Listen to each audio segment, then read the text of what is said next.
11 দাগ যেটা বলছে যে 11 দাগ যেটা বলছে সেটা হচ্ছে তিনটি পরস্পর লম্ব অক্ষ বরাবর একক ভেক্টর যথাক্রমে আই জে কে, এটা তো আমরা জানি। আর এ ভেক্টরের পরিচয় দেওয়া আছে যে A is equal to a1i plus a2j plus a3k, b is equal to b1i plus b2j plus b3k এবং c equal to c1i plus c2j plus c3k হলে দেখাও যে এই দুটো প্রমাণ করতে দিয়েছে। তো দেখো আমাকে প্রমাণ করতে দিয়েছে এইটা ইজ ইকুয়াল টু এইটা প্রমাণ করতে দিয়েছে। তাহলে আগে আমরা এই বি প্লাস সির মানটা আগে বের করে নেব। দেখো বি প্লাস সির মান আমি বের করেছি। বি ভেক্টর তোমরা জানো, সি ভেক্টর তোমরা জানো দেওয়া আছে, এই দুটোর যোগ করতেও তোমরা জানো, যোগ করলে এইটা আসছে। এইবার আমার A dot B plus C দরকার। A dot B plus C যে বের করে রেখেছি, বি প্লাস সি হচ্ছে এইটা, আর এ ভেক্টর হচ্ছে a1i plus a2j plus a3k। তাহলে যে যার জায়গায় যদি আমি মান বসিয়ে দিই তবে ডট করলে আমার এইটা আসছে। এবারে এইটাকে একটু সাজাতে হবে, এটাকে গুণ করলাম, ভেতরে এটাও গুণ করলাম, এটাও গুণ করলাম, গুণ করলে a1 b1 plus a2 b2 plus a3 b3 এই যে আছে। আচ্ছা a1 c1 plus a2 c3 plus এটা 2 হবে a2 c2,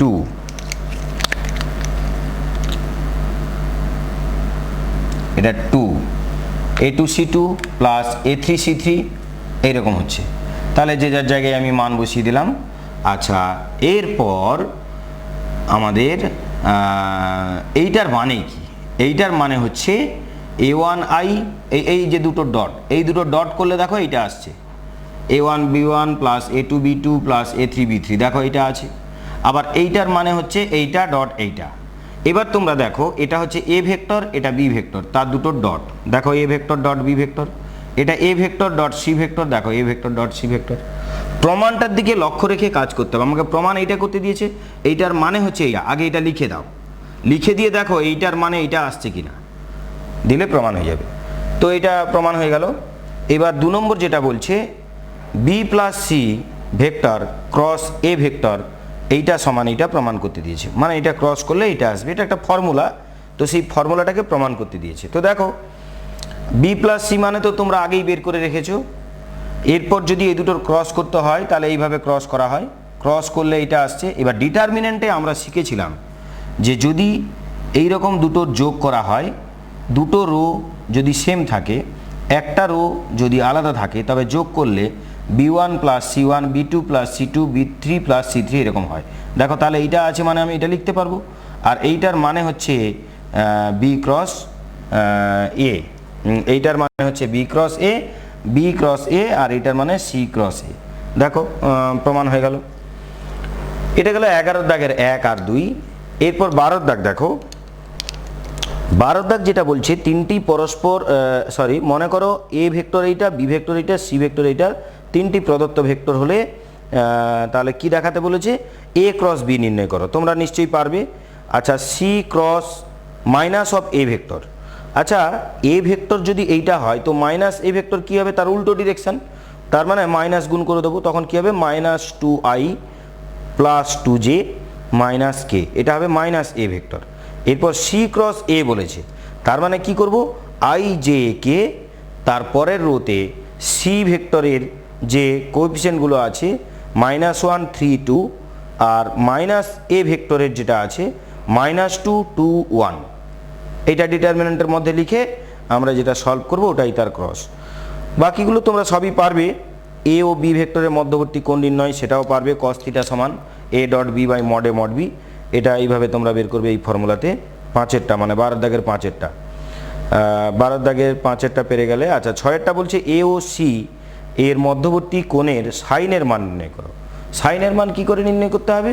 না সাইনের মান নির্ণয় করতে গেলে এটা হচ্ছে তোমার 12 দাগের 6এর অঙ্কটা। 12 দাগের 6এর অঙ্কটা আমার এই ফর্মুলায় করবে তোমরা। যে দেখো ফর্মুলাটা কিভাবে আসছে আগে বলে দিয়েছি তোমাদের, আবার বলছি। A cross B is equal to mod A mod B sine theta N cap. যদি উভয় পক্ষে মড নিয়ে নিই, যে এ ক্রস বি তার মড নেওয়া হয়, তাহলে কি হবে, mod A mod B, N এর মড কত হয় না, এন এর মড হচ্ছে 1, এন এর মড ভ্যালু মানে লেন্থ অফ এন, এন তো ইউনিট ভেক্টর, তার লেন্থ তো অবশ্যই 1 ইন্টু সাইন থিটা। তাহলে দেখো sine theta is equal to mod of A vector cross B vector by A vector mod of A mod of B, mod of A mod of B. তাহলে এটা হয়ে গেল 12 দাগের 6 অঙ্কটা, সাইনের মান বেড়ে গেল, সাইন থিটার মান বের করতে দুটো ভেক্টরের মধ্যবর্তী কোণের সাইন, এটা বেড়ে গেল। 13 দাগ যেটা বলছে, নিচের প্রতিটি ক্ষেত্রে এ ও বি ভেক্টর উভয় ভেক্টরের উপর লম্ব একটি একক ভেক্টর নির্ণয় করো। লম্ব একটি একক ভেক্টর বের করতে বলেছে এইটাতে। তো আমি যে কোনো একটা অঙ্ক নিয়ে নিচ্ছি, ধরো 13 দাগের 2 এর অঙ্কটা নিচ্ছি। 13 দাগের 2 এর যে অঙ্কটা বলেছে, 13 দাগের 2 এর যে অঙ্কটা বলেছে যে লম্ব একটি একক ভেক্টর। আচ্ছা, এ ভেক্টর এবং বি ভেক্টর, এই ভেক্টর দুটোর ওপর যেটা লম্ব থাকবে, এ ভেক্টর আর বি ভেক্টরের উপর লম্ব ভেক্টরটা কোনটা, এ ক্রস বি। তাহলে আমরা এ ক্রস বি আগে নির্ণয় করব। আচ্ছা, তাহলে এ ক্রস বি হচ্ছে, এ ক্রস বিটা কি না, এ ভেক্টর আর বি ভেক্টর, এই দুটো ভেক্টর যে সমতলে অবস্থিত তার উপর যেটা লম্ব ভেক্টর ওইটা, এটা যদি এ ভেক্টর হয় আর এইটা যদি বি ভেক্টর হয়, এই এ বি দুটো ভেক্টর হয়, তাহলে এদের উপর যেটা লম্ব আছে, এই যে লম্ব পারপেন্ডিকুলার, এই দুটো ভেক্টর যে তলে অবস্থিত তার উপর যে লম্ব ভেক্টর, এই লম্ব ভেক্টরটা হচ্ছে এ ক্রস বি। এবারে এর ইউনিট ভেক্টর কি করে বের করব না, যে কোনো ভেক্টরের যদি ইউনিট বের করতে হয়, যেমন ধরো একটা ভেক্টর আমি এক্স, ধরো ডি ভেক্টর নিলাম, এর ইউনিট ভেক্টর কি হবে না, D vector by mod of D vector করলে এটা কি বেরোবে না, ডি ইউনিট ভেক্টর বেরোবে। এই চিহ্নটা ইউনিট ভেক্টরের চিহ্ন, তাহলে ডি ইউনিট ভেক্টর মানে D vector by mod of D vector.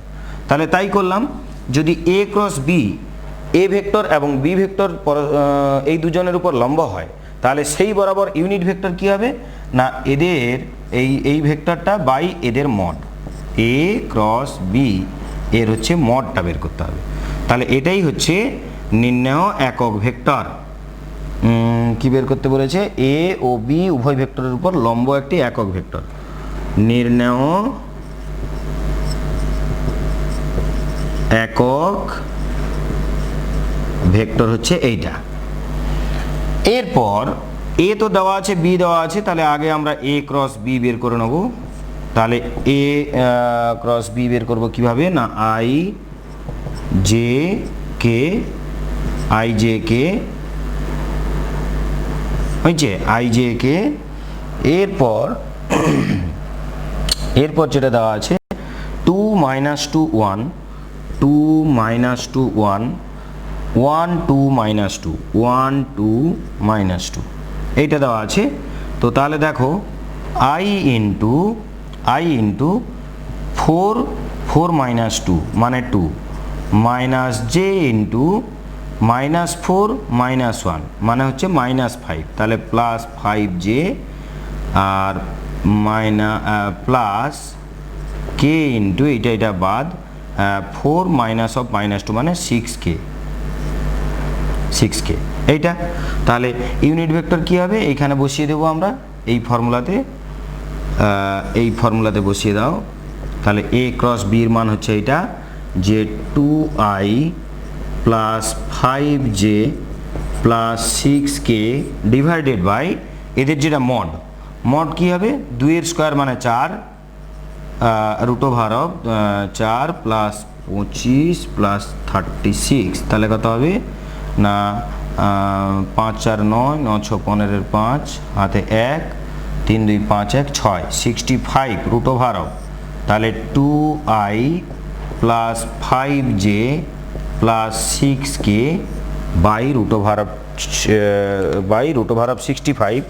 এটা হচ্ছে আমাদের এ এবং বি ভেক্টরের উপর লম্ব ভেক্টরের ইউনিট ভেক্টর হচ্ছে এইটা বেরিয়ে গেল, হয়েছে।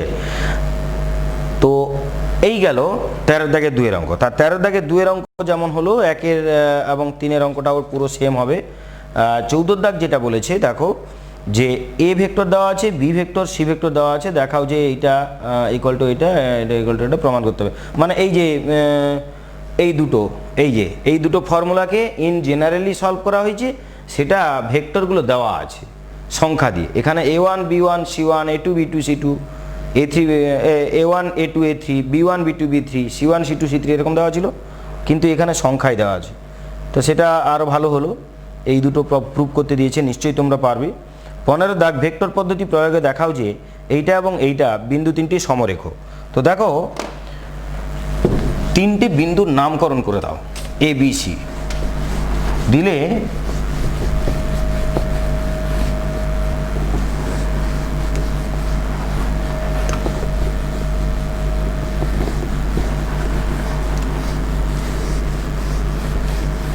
এ বি সি নামকরণ করে দাও, দিলে তিনটে বিন্দুর আমাদের পজিশন ভেক্টর তো দেওয়াই আছে।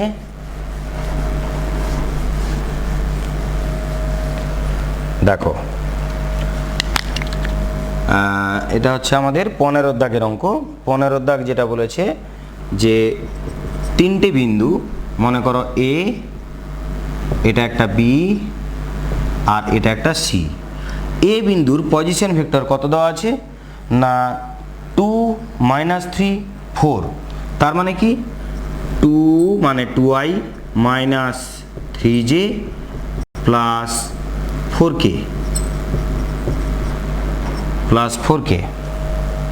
তারপরে কি -2 1 0। এটা কত দেওয়া আছে -2 1 0, মানে ওটা লেখার দরকার নেই, -2 1 0 1 -2 3 1 মানে i -2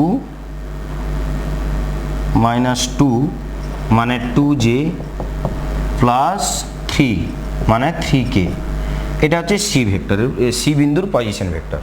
আমাকে এই তিনটে সমরেখ এটা প্রমাণ করতে দিয়েছে। তো দেখো আমরা কিন্তু দেখো এ বি ভেক্টর বের করতে অবশ্যই পারবো। দেখো বি ভেক্টরের position vector of B minus position vector of A, যা হোক একটা পাবো। আচ্ছা বি সি এই ভেক্টরটাও পেয়ে যাব, position vector of C minus position vector of B, এটা আমরা পেয়ে যাব। তাহলে আমরা 15 দাগ হ্যাঁ বলেছে এ বি সি, তাহলে বিন্দু তিনটি আমাকে বলেছে সমরেখ বলে প্রমাণ করতে দিয়েছে। তার মানে বি সি পেয়ে গেলাম। দেখবে তোমরা যেটা তোমরা পাবে যে এ বি ভেক্টর যেটা পেয়েছো এইটা সমান পাবে যে -4/3 বিসি। দেখবে যে বিসি ভেক্টর যেটা পাচ্ছ এইখান থেকে যদি -4/3 তুমি কমন নাও, দেখবে এইটা তুমি পাচ্ছ কোনটা না -4/3 যদি কমন নিয়ে নাও তাহলে তোমার এটা এ বির সঙ্গে সমান হয়ে যাবে। তাহলে তোমার এটা কি হয়ে যাবে না এ বির সঙ্গে সমান হয়ে যাবে, -4/3 ইন্টু বিসি। তার মানে বিসির সঙ্গে 4/3 গুণ করলে তবে এটা হবে না, এর থেকে -4/3 কমন নিতে হবে না। আমাদের বিসি একটা ভেক্টর তো পাবো, বিসি একটা ভেক্টর পাবো। এই বিসি ভেক্টরের সঙ্গে যদি 4/3 আমি -4/3 গুণ করি তবে সেটা এ বির সঙ্গে সমান হবে। তার মানে যদি আমরা -4/3 বিসি আগে বের করে নিই, সেটার সঙ্গে এবি আমরা ইকুয়াল দেখাতে পারবো। তোমরা কি করবে, এবি বের করবে, বিসি বের করবে, দিয়ে এটা মিলিয়ে দেখবে যে এবির মান যেটা বেরোলো সেটা বিসির সঙ্গে -4/3 গুণ করলে সমান হচ্ছে কিনা। যদি সমান হয় অবশ্যই সমান হবে, তখন লিখবে অতএব এইটা সমান এইটা। আর আমরা শিখেছিলাম যে যদি A vector is equal to lambda into B vector হয়, তার মানে ধরে নিতে হবে যে এ ভেক্টর আর বি ভেক্টর হচ্ছে দুটো কোলিনিয়ার, মানে আইদার সমান্তরাল বা সমরেখ। এইটা হবে সমান্তরাল মানেই হচ্ছে সমরেখ, তো এইটা প্রমাণ হয়ে যাবে। তা আমাকে এইটা প্রমাণ করতে দিয়েছে, বেরিয়ে গেল 15 দাগ। এরপর যেটা বলছে 16 দাগ, যেটা বলছে আলফা বিটা ভেক্টর দুটি প্রত্যেকের উপর লম্ব একটি একক ভেক্টরের মান 5 হলে ভেক্টরটি নির্ণয় করো। তো দেখো 16 দাগের অঙ্কটা দেখো। তাহলে 16 দাগ যেটা বলছে যে দুটি ভেক্টর দেওয়া আছে আলফা এবং বিটা। আলফা সমান দেওয়া আছে 2i plus J minus 3k। 2 alpha is equal to 2i minus J plus 3k। 2i minus J plus J minus 3k। 2i plus J minus 3k plus J minus 3k। আর beta vector বলা আছে i minus 2j plus k। i minus 2j plus k। Vector দুটির প্রত্যেকটির উপর লম্ব একটি ভেক্টরের মান। আচ্ছা, এই ভেক্টরের উপর লম্ব ভেক্টর কোনটা? না, এই ভেক্টরের উপর লম্ব ভেক্টর হচ্ছে আলফা ক্রস বিটা। এই ভেক্টরটা হচ্ছে এই দুটো ভেক্টরের উপর লম্ব। আচ্ছা, এই দুটো ভেক্টরের উপর লম্ব ভেক্টর যদি এটা হয়, তাহলে এই ভেক্টর দুটোর উপর লম্ব একক ভেক্টর কি হবে? না, এর উপর এই দুটো ভেক্টরের উপর লম্ব এটা, এর যেটা একক ভেক্টর সেটা হবে mod of alpha cross beta. Mod of alpha cross beta, কারণ আমরা যে কোনো ভেক্টরের যখন আমরা একক ভেক্টর বের করতে যাই তখন তার মড দিয়ে তাকে ভাগ করলেই হয়, তাহলে মড, এইটা মড। তাহলে এটা হচ্ছে আমাদের এর উপর লম্ব ভেক্টরের একক ভেক্টর হলো। এটা হচ্ছে একক, এইটা আমাকে বলেছে 5 একক হবে। 1 একক যদি এটা হয় তো 5 একক হবে 5 ইন্টু এইটা, 5 একক হবে 5 ইন্টু এইটা। অর্থাৎ এর উপর লম্ব এমন একটি ভেক্টর আমাকে নির্ণয় করতে বলেছে, যে ভেক্টরের মান হচ্ছে 5 একক। তাহলে এর উপর লম্ব একটি একক ভেক্টর বের করলাম, তার 5 একক মানে 5 গুণ ইন্টু 5 হবে। তার মানে এখানে আমাকে বের করতে হবে at first alpha cross beta. তা আলফা ক্রস বিটা তোমরা বের করতে পারবে। Alpha cross beta i j k 2 1 minus 3 1 minus 2 1। এবার হচ্ছে i ইন্টু 1 প্লাস 6 মানে 7, সরি 1 মাইনাস 3 দুগুণে 6, তার মাইনাস 6 মানে minus 5, minus 5i minus j into 2 plus 3 মানে 5, 2 প্লাস 3 মানে 5, আর প্লাস কে ইন্টু এইটা বাদ, তাহলে মাইনাস 4 মাইনাস 1 মানে মাইনাস 5, এটাও মাইনাস 5k। তাই এখান থেকে আমরা যদি মাইনাস 5 কমন নিই, তাহলে দেখো i প্লাস জে প্লাস কে, এইটা হয়ে গেল আমাদের আলফা ক্রস বিটা ভেক্টর। এবার দেখো আলফা ক্রস বিটা ভেক্টর যদি এটা হয় তাহলে তার মড নিশ্চয়ই আমরা বের করতে পারবো। আচ্ছা, আমাকে কি বের করতে বলেছে? যে আলফা ভেক্টর, অতএব আলফা ভেক্টর এবং বিটা ভেক্টর এর উপর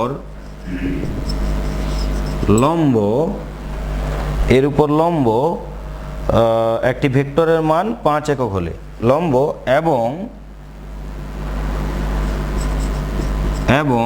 5 একক মান বিশিষ্ট vector is equal to 5 into এইটা। তাহলে 5 ইন্টু এই যে মাইনাস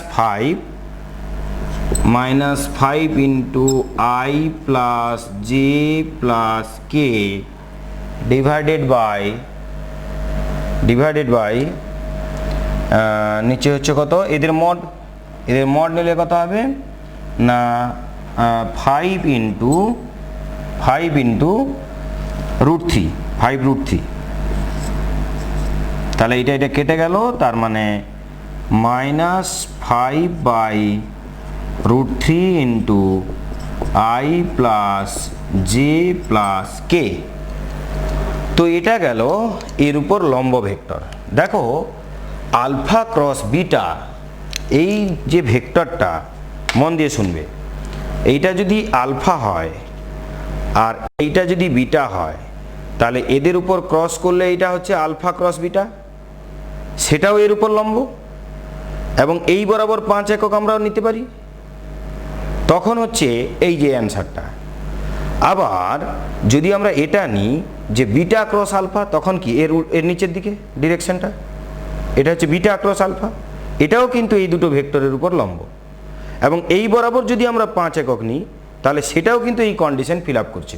সেটার বেলায় কি হবে, অ্যান্সার সেম হবে, শুধু সাইনটা চেঞ্জ হয়ে যাবে, মাইনাসটা তখন প্লাস হয়ে যাবে। দুটোই অ্যান্সার, যে কোনো অ্যান্সার বলা যেতে পারে। তো আমাকে দুটো তো বের করতে বলেনি, যে কোনো একটা বের করলেই হবে। তো এইটা বের করলে এটা হচ্ছে লম্ব ভেক্টর। আমরা যদি এটা আলফা ক্রস বিটা না নিয়ে বিটা ক্রস আলফা নিতাম, তাহলে কিন্তু আমাদের এই অ্যান্সারটা বেরিয়ে যেত। তো এইটা গেল আমাদের 16 দাগের অঙ্ক। এবার দেখো 17 দাগ যেটা বলছে, 17 দাগটা আমি আগে করে রেখেছি, কেন এটা পুরোটা না করে দিলে তোমরা বুঝতে পারবে না। তো ব্যাপারটা হচ্ছে এই যে আমাদের একটা কথা বলা আছে যে বি ও সি ভেক্টরের মধ্যবর্তী কোণ নির্ণয় করতে। 17 দাগ যেটা বলেছি, 17 দাগ তোমরা নিশ্চয়ই পড়েছো। ওটা A plus B plus C দেওয়া আছে, A vector B vector C vector তাদের মড ভ্যালু দেওয়া আছে। আর কি বলা আছে, বি এবং সি ভেক্টর দুটির মধ্যবর্তী কোণের কোসাইনের মান বের করতে। তাহলে আমরা ধরলাম এইখান থেকে যদি ধরি, আমি দেখো মনে করি বি ও সি ভেক্টরের মধ্যবর্তী কোণ থিটা। দেখো যদি তাদের মধ্যবর্তী কোণ থিটা হয়, তার কোসাইন মানে কস থিটা, এইটার মান আমাকে বের করতে হবে। কস থিটা সমান আমরা জানি B dot C by B mod B into mod C. তো তাহলে দেখো আমাদের কি কি জানতে হবে। দেখো মড বির মান দেওয়া আছে, মড সির মান দেওয়া আছে, হ্যাঁ মড বি মড সির মান দেওয়া আছে। আচ্ছা, এরপর আমাকে শুধু দরকার কি বি ডট সি। কেন বি ডট সি আমার দেওয়া নেই, এই বি ডট সি তুমি যাতে বের করতে পারো তার জন্য এইটা আমাদের দেওয়া আছে। এখান থেকে আমাকে বি ডট সির মান বের করতে হবে। তো দেখো কিভাবে বের করব না, যেহেতু বি ডট সি বের করবো, তার জন্য বি প্লাস সিকে একদিকে রাখলাম, এ কে আরেক দিকে দিয়ে দিলাম, তাহলে সেটা মাইনাস হয়ে যাবে। তো এবার দেখো B dot C, B plus সির মান যদি এইটা হয়, বি প্লাস সি ভেক্টরটা যদি এইটা হয়, বি প্লাস সিকে দুবার যদি ডট করি আমি, তা একেও দুবার ডট করব। তাহলে এবার আমি ডট প্রোডাক্ট তো করতে জানি, গুণ করে দিলাম, এইটা হলো। এদের ডট করলে তো মড এর স্কোয়ার, মাইনাসে মাইনাসে প্লাস হয়ে যাচ্ছে। এরপর দেখো সবার ভ্যালু তুমি জানো, এটার জানো, এটার জানো, এটার জানো, শুধু এইটার মান জানি না, এইটার মান বেরিয়ে গেল 11/2। এরপর এই মানটা নিয়ে এখানে যদি আমরা পুট করে দিই, আর এই দুটোর ভ্যালু তো আমার দেওয়াই আছে, তাহলে বসিয়ে দিলে 11/24, এটা হয়ে গেল কস থিটার মান, মানে দুটো ভেক্টরের মধ্যবর্তী কোণের মান, এটা আমাদের বেরিয়ে গেল। তো দেখো 18 দাগ, 18 দাগ যেটা বলছে যে প্রমাণ করতে বলেছে এই অঙ্কগুলো। দেখো এইগুলো প্রত্যেকটা করে দিতে হবে, কিন্তু সোজা আছে, খুবই ছোট ছোট। তো দেখো আমি আগে করে দিচ্ছি বোর্ডে, তারপর আমি বুঝিয়ে দিচ্ছি। তার কারণ ভিডিওটা নাহলে অনেক লেন্দি হয়ে যাবে। যদি প্রত্যেকটা অঙ্ক এরকম আমি ভিডিও অন করে করাতে চাই, তাহলে অঙ্কটা করা হোক, তারপরে বুঝিয়ে দিব, দিলে তোমাদের তো বুঝতে পারা নিয়ে কথা হয়ে যাবে। তো ঠিক আছে, দেখো 18 দাগ দেখো। দেখো 18 দাগ যেটা বলছে, প্রথমটা যেটা প্রমাণ করতে দিয়েছে এ মাইনাস বি, এইটা A minus B vector cross A plus B vector is equal to 2 into A cross B. তো দেখো এইটা দেওয়া আছে, এইটা প্রমাণ করতে দিয়েছে। সিম্পল বীজগণিতের যেমন গুণ হয় সেই রকম ক্রস করব, A cross A cross B, minus B cross A, minus A plus A minus B cross B. আমরা জানি যে সেম ভেক্টরের গুণ করলে এটা জিরো ভেক্টর হয়। কেন না, সেম ভেক্টরের মধ্যেকার অ্যাঙ্গেল 0 ডিগ্রি আর সাইন 0 ডিগ্রির মান 0। থিওরি ক্লাসে আমি বলে দিয়েছিলাম সেম ভেক্টর বা প্যারালাল ভেক্টর, এদের ক্রস প্রোডাক্ট অলওয়েজ কত হয় না 0। এ ক্রস বি ছিল, সেটা লিখেছি। এই যে বি ক্রস এ, এটাকে যদি আমি এ ক্রস বি করতে চাই, মানে উল্টাতে চাই, তাহলে এই চিহ্নটা চেঞ্জ হয়ে যাবে। তাহলে মাইনাস সাইন ছিল, এটা প্লাস সাইন হয়ে যাবে, আর এটা জিরো ভেক্টর। তাহলে দেখো এটা জিরো, এটা জিরো, এ ক্রস বি আর এ ক্রস বি যোগ করলে 2 ইন্টু এ ক্রস বি। তো এটা আমাদের প্রমাণ হয়ে গেল। নেক্সট দুইয়ের দাগ যেটা বলেছিল আমাদের যে এইটার মান বের করতে বলেছিল, এইটার মান এইটা হবে, এটা প্রমাণ করতে দিয়েছে। তো তাহলে দেখো আমরা আগে a ক্রস বির মান বের করি।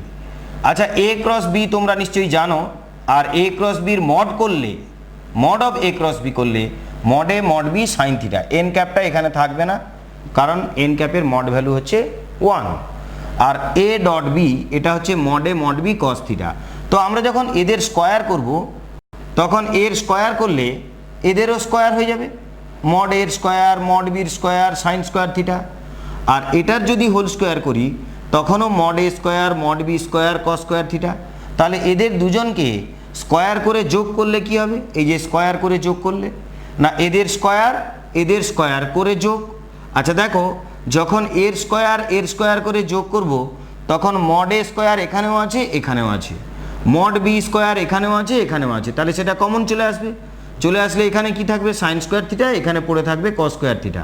এটার মান 1, তার মানে এটা পড়ে থাকলো, এটাই প্রমাণ করতে দিয়েছে। এবার 3-এর দাগ যেটা বলেছে দেখো, 3-এর দাগ বলেছে এইটার মান 0 বের করতে। সিম্পল গুণ করে দাও, বীজগণিতের যেমন গুণ হয়, এইটা cross B A cross B A cross C, এই যে পরপর গুণ করে গেছি প্রত্যেকটা, বি ক্রস সি দেখেছো বি ক্রস সি আছে, বি ক্রস এ গুণ করে দিয়েছি। এবার দেখো A cross B A cross C B cross C যা ছিল তাই লিখেছি।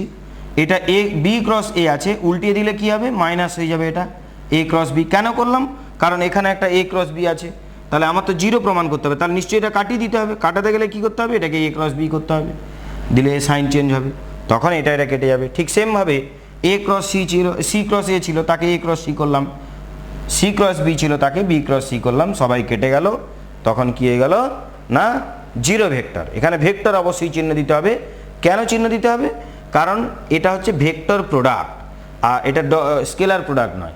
এদের ক্রস করলে যে অ্যান্সার হবে সেটা কিন্তু ভেক্টরই হবে, এটারও ক্রস করলে ভেক্টর, এটাও ক্রস করলে ভেক্টর। তাহলে এইটা গেল 3-এর দাগের অঙ্ক। এরপর 4-এর দাগ দেখো যেটা বলেছে, মনে করি এ ভেক্টর, 4-এর দাগ কি বলেছে দেখো, দরকারি অঙ্ক, একটা ইম্পর্টেন্ট অঙ্ক আছে। আমাকে বলেছে দুটি ভেক্টর এ ও বি এর ক্ষেত্রে A dot B equal to 0 এবং এ ক্রস বিও 0। তাহলে দেখাও যে এ আর বির মধ্যে যে কোনো একজন 0 হবে, মানে এইটার এই দুটোর মধ্যে যে কোনো একটা 0 হবে, এটা আমাকে প্রমাণ করতে হবে। আইদার এটা 0 অথবা ওটা 0 প্রমাণ করতে হবে। তো দেখো আমি ধরে নিলাম যে এই দুজন নট ইকুয়াল টু 0, আমি ধরে নিলাম এটাও নট ইকুয়াল 0 এটাও নট ইকুয়াল 0, আমি ধরে নিলাম, মনে করি এটাও নট ইকুয়াল 0 এটাও নট ইকুয়াল 0। এখন আমাকে দেওয়া আছে কি না এইটা ইকুয়াল টু 0 বলেছে, এটার ফর্মুলা কি না এটার ফর্মুলা হচ্ছে mod A mod B cos theta, এটার মান 0। তাহলে এবার দেখো তোমার মড, তাহলে এটা নট ইকুয়াল 0 বলেছে, এটাও নট ইকুয়াল 0 বলেছে ধরেছি আমরা, তার মানে নিশ্চয়ই কস থিটার মান 0 হবে। দেখো কস থিটার মান যদি 0 হয় তাহলে কস π/2, তার মানে থিটার মান π/2। এই থিটার মান π/2 এই ক্রস প্রোডাক্টে বসিয়ে দাও। ক্রস প্রোডাক্টে কি বলছে না এটা ক্রস এটা যদি 0 হয় তাহলে তাদের মড কত হবে না তাদের মড হবে 0। এরপর এর ফর্মুলা কি mod A mod B sine theta, তার মানও 0। তোমাকে বলাই আছে যে থিটার মান π/2 ধরে, যেহেতু তুমি এক্ষুনি পেয়েছো থিটার মান π/2, এইটা নিয়ে যদি এইখানে থিটার জায়গায় বসিয়ে দিই π/2, তাহলে সাইন π/2 মান 1, তার মানে এটা তো নট ইকুয়াল টু 0, 1 মানে তো নট ইকুয়াল টু 0। তাহলে এটা যদি নট ইকুয়াল টু 0 হয় নিশ্চয়ই এই দুটোর গুণফল হচ্ছে 0, তাহলে দেখো মড এ মড বি হচ্ছে গুণ করলে তার মান 0 হচ্ছে। দেখো আমরা জানি দুটো রাশির গুণফল যদি 0 হয় আইদার এটা ইকুয়াল টু 0 নতুবা এটা ইকুয়াল টু 0, যে কোনো দুটোর মধ্যে একটাকে 0 হতেই হবে। কিন্তু আমার তো এখানে বলা আছে এটা নট ইকুয়াল 0 এটা নট ইকুয়াল 0, তাহলে দেখো কিন্তু যদি এটাও নট ইকুয়াল 0 হয় এটাও নট ইকুয়াল 0 হয় তাহলে কিন্তু এই দুটোর গুণফল 0 হওয়া অসম্ভব। সেই জন্য বলেছি কিন্তু যদি এইটা নট ইকুয়াল 0 এইটা নট ইকুয়াল 0 হয় তবে এদের গুণফলটা 0, ইহা অসম্ভব। যদি অসম্ভব হয় তার মানে কি প্রমাণ হলো না এই দুটোর মধ্যে যে কোনো একজনকে 0 অতি অবশ্যই হতে হবে। তো এটা গেল আমাদের 18 দাগের কোশ্চেন। তোমরা এই ভিডিওটা 3বার 4বার দরকার হলে প্রিভিউ করে দেখো, তাহলে দেখবে নিশ্চয়ই তোমরা বুঝতে পারবে। আগে অঙ্কটা লিখে নেবে, দিয়ে নিজে বোঝার চেষ্টা করবে, তারপর আমার ভয়েসটা শোনো, দিলে বুঝতে পেরে যাবে পুরো অঙ্কটা। বুঝতে কোনো অসুবিধা হবে না, এটা সোজা অঙ্ক আছে কয়েকটা। এরপরে দেখো 19 দাগের অঙ্ক। দেখো 19-এর দাগ যেটা বলেছে a plus B plus C সমান যদি 0 হয়, তাহলে প্রমাণ করতে দিয়েছে আমাদের যে a cross B is equal to B cross C is equal to C cross A, এটা আমাদের প্রমাণ করতে হবে। তাহলে প্রথমটা দেখেই আমরা ডিসাইড করব ফার্স্ট আমরা কি করব। দেখো প্রথমে আমাকে a ক্রস বি আনতে হবে এখানে। আচ্ছা, a ক্রস বি যদি আনতে হয়, তাহলে সমান চিহ্নের দুদিকে আমি a ক্রস করে দিলাম। a ক্রস এইটা a plus B plus C, অর্থাৎ এইটার সাথে আমি a কে ক্রস করলাম। তাহলে সমান চিহ্নের ডান দিকেও আমাকে a কে ক্রস করতে হবে। এখানে ছিল যে 0, এর সঙ্গে a ক্রস করব। ভুল করেও এটা করবে না যে এই সমান চিহ্নের বাম দিকে আমি কি করেছি, দেখো a ক্রস করেছি, এখানে কিন্তু ক্রস a করিনি। তার মানে তুমি যদি এখানে তাই করো যে a ক্রস 0 না করে 0 ক্রস a করো, অ্যান্সার একই হবে, কিন্তু কোশ্চেনটা তোমার অঙ্কটা করা ভুল হয়ে যাবে। তোমাকে এদিকে লেফট হ্যান্ড সাইডে তুমি ক্রস করেছো, তাহলে এখানেও লেফটে ক্রস করতে হবে, রাইটে নয়। এখানে যদি রাইটে করে দাও তাহলে তার মানেটা আলাদা হয়ে গেল, ওই জন্য উত্তর মিলে যাবে। এখানে যেহেতু 0 আছে অ্যান্সারটা মিলে যাবে, কিন্তু তোমার অঙ্কটা ঠিক হলো না, ভুল হয়ে গেল। তো তাহলে দেখো এখানে গুণ করলে কি হচ্ছে, দেখো a cross a plus a cross B, a cross B plus a cross C is equal to 0 vector. তার মানে এইটা তো 0, আর এইটা লিখে দাও a ক্রস বি, আর এইটাকে ডান দিকে দিয়ে দাও, তাহলে is equal to minus a cross C. তাহলে a cross B is equal to, এটাকে উল্টিয়ে দাও, তাহলে কি হবে না c ক্রস a। দেখো এইটা সমান এটা প্রমাণ হয়ে গেল, আমি যেমন লেফট হ্যান্ড সাইডে a ক্রস করলাম দিয়ে এইটা পেলাম, ঠিক তেমনি তোমরা যদি লেফট হ্যান্ড সাইডে b কে ক্রস করো, a ক্রস না করে যদি b কে ক্রস করো, তাহলে তোমরা কি পাচ্ছ দেখো, তারপর দেখবি এটা প্রমাণ হয়ে যাচ্ছে। নিজেরা করবে বাকিটা একদম সেম ভাবে, ঠিক আছে। এটা 19-এর দাগ গেল। 20-র দাগ যেটা বলছে খুবই সোজা অঙ্ক বলেছে। 20-র দাগে যেটা বলেছে যে K cross J dot I, খুবই সোজা অঙ্ক বলেছে এটা।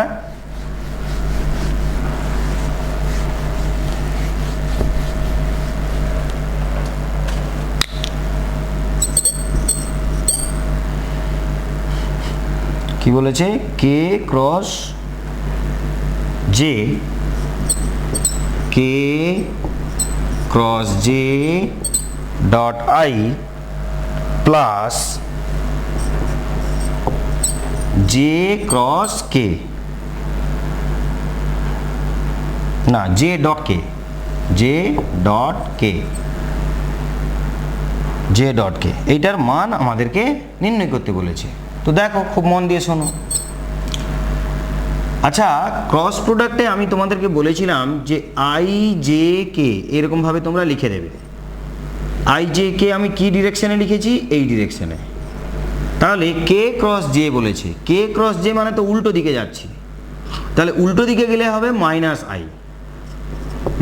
আই, আর যদি জে ক্রস কে করতাম তখন হতো আই। তাহলে এইটার ভ্যালু কত না মাইনাস অফ আই ডট, এইটার তাহলে উত্তর হলো মাইনাস আই, এর সঙ্গে ডট করব কাকে না আই কে ডট করব, তাহলে প্লাস জে ডট কে। আচ্ছা তোমরা বলো এই দুটো তো পরস্পরের পারপেন্ডিকুলার, তাহলে পরস্পর পারপেন্ডিকুলার যদি হয়, আমি তোমাদের বলেছিলাম যে দুটো লম্ব ভেক্টর যদি হয়, ধরো তোমার এ আর বি দুটো ডট করলে তার ফর্মুলা কি, mod A mod B cos theta বলেছিলাম। তো তাহলে এই দুটো যদি লম্ব হয়, তাহলে এখানে 90 ডিগ্রি, কস 90 ডিগ্রির মান কত না 0, তাহলে কস 90 ডিগ্রির মান যদি 0 হয়, তার মানে দুটো লম্ব ভেক্টরের ডট প্রোডাক্ট 0, তার মানে এটার মান কত না এটার মান হচ্ছে 0। তাহলে এটার মান যদি 0 হয়ে যায়, এইবার এটা হচ্ছে মাইনাস আই ডট আই মানে মড আই তার স্কয়ার, তার মানে কত, এটা তো ইউনিট ভেক্টর, তার মড করলে সেটা তো 1ই হবে, তার মানে এটার মান 1, অর্থাৎ অ্যান্সার হচ্ছে কত না অ্যান্সার হচ্ছে -1,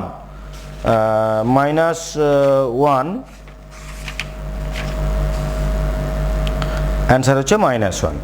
এরপর 21-এর দাগ দেখো, একটি ত্রিভুজ এ বি সি এর শীর্ষ তিনটি, আচ্ছা এটা তোমরা লিখে নাও, ভিডিও পজ করে এটা লিখে নাও, আমি আড়াল করে রাখলে তোমরা লিখতে পারবে না। আচ্ছা নেক্সট দেখো 21-এর দাগ বলছে একটি ত্রিভুজ এ বি সি এর শীর্ষ তিনটি এ বি এবং সি দেওয়া আছে, ভেক্টর পদ্ধতির প্রয়োগে এ বি সি ত্রিভুজের ক্ষেত্রফল নির্ণয় করতে আমাদের বলা আছে। তাহলে যদি তিনটে বিন্দুর একটি ত্রিভুজের তিনটে শীর্ষবিন্দুর স্থানাঙ্ক আমাদের দেওয়া থাকে, তাকে ভেক্টর আকারে আমরা লিখতে পারবো নিশ্চয়ই। আচ্ছা ভেক্টর আকারে লিখতে পেরে যদি তার ক্ষেত্রফল আমাদের বের করতে দেয়, আমি তোমাদের বলেছিলাম, এটাকে আমি মুছে ফেলছি। দেখো 21-এর দাগ যেটা বলছে যে মনে করো একটা ত্রিভুজ নিলাম, এটা হচ্ছে এ বি সি, এদের আমাদের অবস্থান ভেক্টর দেওয়া আছে। অবস্থান ভেক্টর কত দেওয়া আছে না, অবস্থান ভেক্টর দেওয়া আছে 2 3 5, তার মানে এটা হচ্ছে 2i plus 3j plus 5k। আর বিটা কত দেওয়া আছে না, বি দেওয়া আছে 3i 5j 3 5 8 3 5 8। আর সি কত দেওয়া আছে না, সি দেওয়া আছে 2 7 8 2 7 8 2 7 8 এটা দেওয়া আছে। তো তাহলে দেখো 2 7 8 এটা দেওয়া আছে, 2 7 8 এটা দেওয়া আছে। এবার বলছে ভেক্টর পদ্ধতি প্রয়োগে এ বি সি ত্রিভুজের ক্ষেত্রফল নির্ণয় করো। তো তাহলে দেখো আমরা এখান থেকে অতি অবশ্যই এ বি বের করতে পারবো, এ বি ভেক্টর অবশ্যই বের করতে পারবো, এ বি ভেক্টর। আচ্ছা এসি ভেক্টর এটাও বের করতে পারবো। তাহলে আগে এ বি বের করবো, position vector of B minus position vector of A, এই ডিরেকশানে বেরোবে। আর এসি ভেক্টর এই ডিরেকশানে বের করব, বের করে এই দুটোকে ক্রস করব, ক্রস করে তার ফর্মুলা হচ্ছে half into mod of A B cross AC, এটা হচ্ছে ত্রিভুজ এ বি সি এর ক্ষেত্রফল। এর ফর্মুলা হচ্ছে এইটা।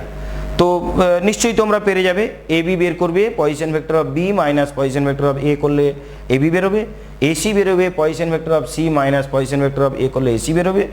এইবার এই দুটোকে ক্রস করবে, তার মড করবে, তাহলে হাফ ইন্টু মড অফ এইটা করলে ত্রিভুজ এ বি সি এর ক্ষেত্রফল বেরিয়ে যাবে।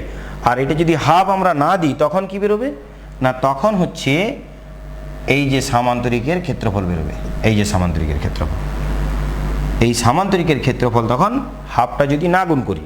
আর আমাকে তো সামান্তরিকের বলেনি, আমাকে বলেছে ত্রিভুজের ক্ষেত্রফল বের করতে, তখন এইটা বেরিয়ে যাবে, এটা বেরিয়ে যাবে। তো যাই হোক, এটা গেল আমাদের 21-এর দাগের কোশ্চেন। 22-এর দাগ যেটা বলছে, দুটো অঙ্ক বলা আছে, এ বি ভেক্টর দুটির প্রত্যেকটির উপর লম্ব একটি একক ভেক্টর নির্ণয় করো। নিশ্চয়ই তোমরা পারবে। 22-এর দাগ লম্ব ভেক্টর কি করে বের করব। 22 দাগ কি বলছে না, এ ভেক্টর দেওয়া আছে আর বি ভেক্টর দেওয়া আছে, এই দুটোর উপর লম্ব একটি ভেক্টর, লম্ব ভেক্টর আগে, এই দুটোর উপর লম্ব কোনটা না, লম্ব ভেক্টর হচ্ছে এ ক্রস বি। এবারে লম্ব একক ভেক্টর কোনটা, লম্ব একক ভেক্টর হচ্ছে A cross B by mod of A cross B. নিশ্চয়ই তোমরা জানো, এটা আমি বলে দিয়েছিলাম, পেরে যাবে তোমরা, নিশ্চয়ই এটা পেরে গেছো আশা করছি। এইটা হচ্ছে এর উপর লম্ব একক ভেক্টর, লম্ব একক ভেক্টর হচ্ছে এটা, লম্ব একক ভেক্টর ইউনিট। লম্ব দিকে ইউনিট বের করা মানে, যে কোনো ভেক্টরের ইউনিট বের করা মানে ওই ভেক্টর বাই তার মড। তো লম্বর যদি ইউনিট বের করতে হয় তাহলে লম্ব ভেক্টর বাই তার মড, ব্যাস। এরপর এটা বলেছে হলে একটি একক ভেক্টর নির্ণয় করো যেটি এই উভয় ভেক্টরের উপর লম্ব। আচ্ছা তার মানে 22-এর দাগের 2-এরটা যেটা বলেছে এটা হচ্ছে 22-এর দাগের 1-এরটা। এরপর 22-এর দাগের 2-এরটা যেটা বলেছে খুব মন দিয়ে শোনো, তোমরা পেরে যাবে শুনলে। দেখো এ দেওয়া আছে, বি দেওয়া আছে, আমরা এ প্লাস বি বের করতে পারবো আর এ মাইনাস বি বের করতে পারবো। এইবার এই উভয় ভেক্টরের উপর একটি লম্ব ভেক্টর নির্ণয় করতে বলেছে। তার মানে কি, তার মানে আমাকে অ্যাকচুয়ালি বের করতে হবে 22-এর দাগের 2-এরটা যেটা বলছে অ্যাকচুয়ালি যেটা বের করতে হবে যে এ প্লাস বি তো তোমরা নিশ্চয়ই বের করেছো, আচ্ছা এ মাইনাস বি এটাও বের করেছো, এই দুটোর ক্রস করলে যা হবে সেটাই হচ্ছে এই দুটোর উপর লম্ব, তাহলে এদের ক্রস প্রোডাক্টটা বের করতে হবে। তাহলে আগে এ প্লাস বি বের করবে যা হবে, এ মাইনাস বি বের করবে যা হবে, ওই দুটোকে ক্রস করে দেবে, যেটা হবে সেটাই এই দুটোর উপর লম্ব ভেক্টর। সোজা আছে, আশা করি তোমরা পেরে যাবে। 22-এর দাগটা এই সোজা আছে, 20 থেকে সোজা আছে, 20, 21, 22 তিনটেই সোজা আছে। তো এই গেল আমাদের 4 মার্কসের অঙ্ক। এরপর আমরা 5 মার্কসের অঙ্ক করব নিজেরা, তারপর না পারলে তখন ভিডিওটা দেখবো। আমি নেক্সট ভিডিওতে 5 মার্কস নিয়ে আসছি। ধন্যবাদ।